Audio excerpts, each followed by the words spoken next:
शिक्षा शेरनी का दूध है, जो पिएगा वो दहाड़ेगा। जो ये पढ़े हनुमान चालीसा, होए सिद्ध साखी गौरीसा। शिक्षा रटने के लिए नहीं है। आज की सबसे बड़ा चैलेंज क्या है शिक्षा में? रट रहे लोग, और रटने से आदमी तोता बनता है, और तोते की कोई मंजिल नहीं होती। शक्ति देती है शिक्षा, संस्कार देती है शिक्षा, साहस देती है शिक्षा, उत्साह देती है शिक्षा।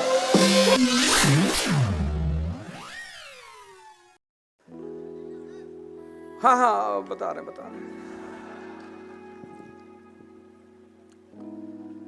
शिक्षा एक शक्ति है। आपने ग्रेजुएशन किया, पोस्ट ग्रेजुएशन किया, 10th किया, 12th किया, 15 16 साल लोगों ने पढ़ाई की। मैं पिछली बार आईएएस के इंटरव्यू बोर्ड में था, मतलब जो कोचिंग्स लेती हैं यूपीएससी ढोलपुर हाउस में नहीं, तो कोचिंग जो मॉक इंटरव्यू लेती है उसमें एक बोर्ड में था। तो एक साहब शायद मंदिर से आए थे और तिलक लगाए हुए। तो मैंने उनसे कहा कि मंदिर से आ रहे हैं? बोले हाँ जी। मैंने कहाँ गए थे? बोले साहब वो हनुमान जी के मंदिर गए थे। अरे तो मैंने कहा कि कब से पढ़ रहे हैं हनुमान चालीसा? बोले सर 10 साल तो हो गए। तुमने कहा चाहिए बताइए कि हनुमान चालीसा क्या बनाने का वादा करती है कि अगर आप उसे पढ़ेंगे तो वो आपको ये बना देगी? तो बोले कि बनाने का तो वादा नहीं, कहती है कि जो 100 बार पढ़ेगा उसको मुक्ति मिल जाएगी। मैंने कहा बनाने का वादा करती, बनाने का, उसमें लिखा हुआ है कि अगर आप मुझे पढ़ेंगे तो मैं आपको ये बनाऊंगी। 10 साल, एक साल में 365 दिन, चलो 300 दिन मान लेते हैं, 10 साल 3000 दिन, यानी व्यक्ति ने 3000 बार हनुमान चालीसा पढ़ी, और उस व्यक्ति ने इस बात पे ध्यान ही नहीं दिया कि हनुमान चालीसा क्या बनाने का वादा करती। जो ये पढ़े हनुमान चालीसा, होए सिद्ध साखी गौरीसा।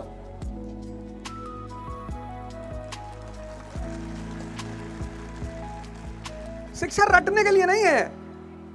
आज की सबसे बड़ा चैलेंज क्या है शिक्षा में? रट रहे लोग, रटे जा रहे हैं, और रटने से आदमी तोता बनता है, और तोते की कोई मंजिल नहीं होती। तोते की कोई मंजिल ही नहीं होती।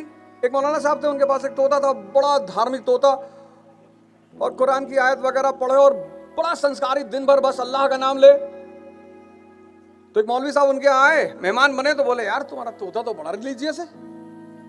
मतलब उन्होंने कहा, उनसे मेहमान साहब से कहा कि हमारा तोता बहुत धार्मिक है, दिन भर अल्लाह का नाम, भगवान का नाम लेता रहता है। अरे वो कोई रिलीजियस नहीं, बोले ऐसे ही। अरे मौलाना साहब ने कहा ऐसे कैसे कह रहे हो यार, कि बेचारा जब से आया तब से नाम ही लेता रहता है। बोले हाँ मैं बताता हूं अभी। बोले कभी इसको हमारे घर लेकर आओ। तो मौलाना साहब ले गए तोते को उनके घर। तो उनके पास एक तोती थी, उन्होंने उस तोते को तोती के पिंजड़े में डाल दिया। पूरा दिन बीत गया, तोता कुछ बोला ही नहीं। तो मौलाना साहब ने उससे कहा कि क्या हुआ, आज तो कुछ बोल नहीं रहा। बोले साहब जिसके लिए बोल रहे थे वो मिल गई, अब बोलने की जरूरत ही क्या है।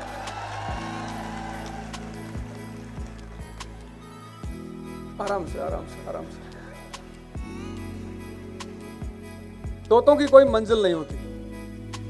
शिक्षा अगर तुम्हें शक्ति ना दे, शिक्षा अगर तुम्हारे अंदर सेवा का भाव ना पैदा करे, शिक्षा अगर तुम्हें डिसिप्लिन, अभी हमारा पुलिस प्रशासन यहां बैठा है और सब यहां शिक्षित बैठे हैं।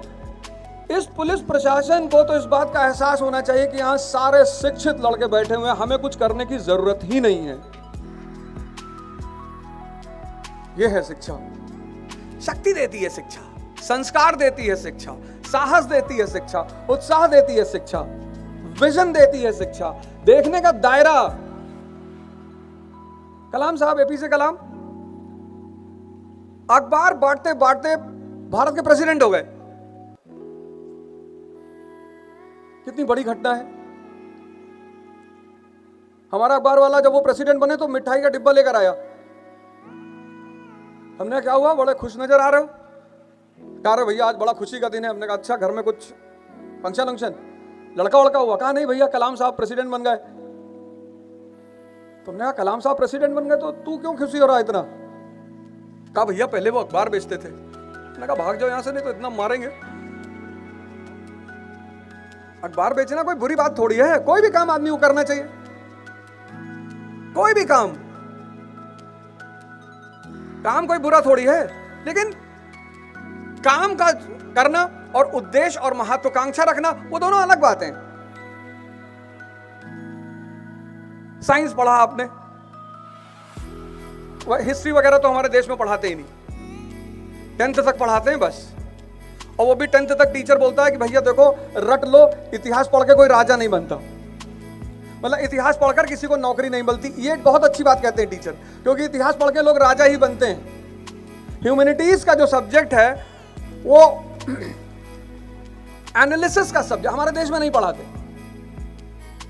10th तक सबको डॉक्टर बनना है, सबको इंजीनियर बनना है, सबको 10th तक क्लियर हो जाता है कुछ ना कुछ बनना है, बस इसीलिए वो पढ़ते हैं।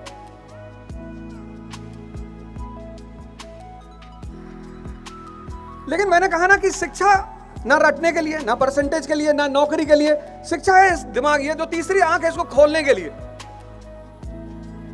1920 का भारत, 1920 का भारत गरीबी का भारत, 90% लोग गरीब। 1920 का भारत राष्ट्र है ही नहीं। 1920 का भारत 90% लोग अशिक्षित। अब इमेजिन करना, सिर्फ सुनना मत, उसको इमेजिन करो। 1920 का भारत 90% अशिक्षित, 90% गरीब, भारत राष्ट्र है ही नहीं। और उस परिस्थिति में एक आदमी यहां जन आंदोलन चलाने जा रहा है। आज 90% शिक्षित है, कम से कम 60% के पास पैसा है, और भारत एक राष्ट्र है। आज जन आंदोलन करना एक चुनौती है। 1920 और उस 1920 के भारत में एक महात्मा, जिसको हम महात्मा गांधी कहते हैं, उन्होंने असहयोग आंदोलन चलाया और हजारों लोग सड़क पर चलने लगे। ब्रिटिश पार्लियामेंट ने पत्र लिखा भारत के वाइसरॉय को कि ये क्या हो रहा है, ये कहां से आ रहे हैं लोग। अरे बोले साहब, पता नहीं कैसा दिमाग है साहब इस आदमी का। और उस आदमी ने एक छोटा सा सूत्र लगाया, व्यक्तिगत हित का सिद्धांत, पर्सनल इंटरेस्ट।